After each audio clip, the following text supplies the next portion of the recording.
Hi friends, happy morning. இது all to all channel. எல்லாம் எப்படி இருக்கீங்க? நான் வந்து இன்றைக்கி செம்பா ரவை, கோதுமை ரவை வச்சு ஒரு கிச்சடி செய்ய போகிறேன். பாருங்கள் அது எப்படி இருக்குதுன்னுட்டு. வாங்க ஃப்ரெண்ட்ஸ், இப்போ பார்க்கலாம். ஒரு குழிக்கரண்டி எண்ணெய் ஊற்றிருக்கேன். அதில் ஒரு அரை ஸ்பூன் சீரகம், ஒரு ஸ்பூன் கடலைப்பருப்பு, ஒரு ஸ்பூன் கடுகு, ஒரு 1/4 ஸ்பூனு மிளகு போட்டிருக்கேன். பின்ன பாருங்கள், கொஞ்சம் வெந்தயக்கீரையும் மல்லி செடியும் கட் பண்ணி வச்சுருக்கேன். ஒரு பச்சை மிளகா, ஒரு வெங்காயம், கொஞ்சம் பச்சை பட்டாணி, இன்னும் அவிச்சி எடுத்த பாசிப்பருப்பு. இப்போ ரவை நம்ம எவ்வளோ எடுக்கிறோம் அதுக்கு டபுளாக பாசிப்பருப்பு எடுத்துக்கோம். ஓகேவா? இப்போ வெந்தயக்கீரை நிறைய பேர் யூஸ் பண்ணுறதில்ல. அது உடம்புக்கு நல்லது.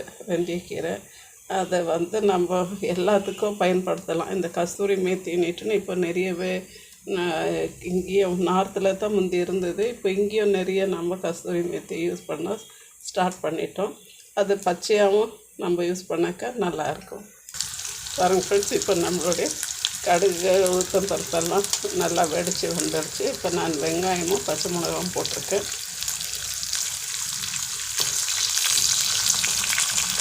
இது கொஞ்சம் வதங்கணும். நம்ம அந்த பச்சை பட்டாணியும் வெந்தயக்கீரையும் மல்லி செடியும் போட்டுக்கலாம். நம்ம இந்த வெங்காயம் வதக்கிறதுலேயே நம்ம இந்த ரவையும் போட்டுட்டோம். இது லேசாக வறுத்துக்கிட்டோம்னாக்கா நல்லாயிருக்கும்.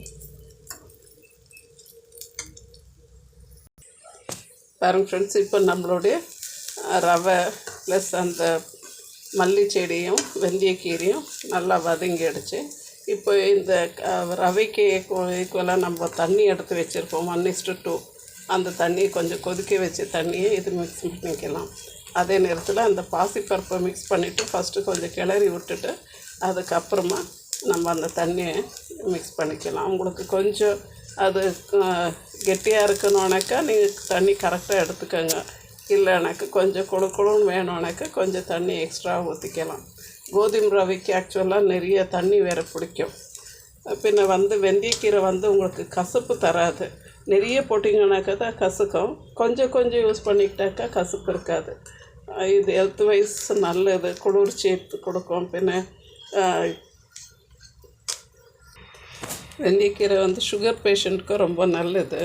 பின்ன இது அல்சர் உள்ளவங்க அடிக்கடி வெந்தயக்கீரை யூஸ் பண்ணாக்கா நல்லாயிருக்கும். பாருங்க, இப்போ நம்ம ரவை பருப்பு எல்லாமே சேர்ந்து இந்த கிச்சடி நல்லா ஆயிடுச்சு. இப்போ நான் ஒரு அரை ஸ்பூன் அளவுக்கு நெய் விடுறேன். ஆவின் நெய், நந்தினி நெய் எதனா விட்டு இறக்கிட்டோம்னாக்கா ரொம்ப டேஸ்டியாக இருக்கும், ரொம்ப ஹெல்த்தியாகவும் இருக்கும்.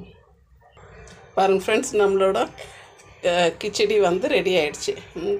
கோதுமை ரவை, செம்பா ரவை ப்ளஸ் பாசிப்பருப்பு கிச்சடி ரெடி ஆகிடுச்சு. எல்லோரும் சாப்பிட்டு பார்த்து என்ஜாய் பண்ணுங்கள், ஷேர் பண்ணுங்கள், லைக் பண்ணுங்கள் ப்ளீஸ். தேங்க்யூ ஃபார் வாட்சிங் ஃப்ரெண்ட்ஸ்.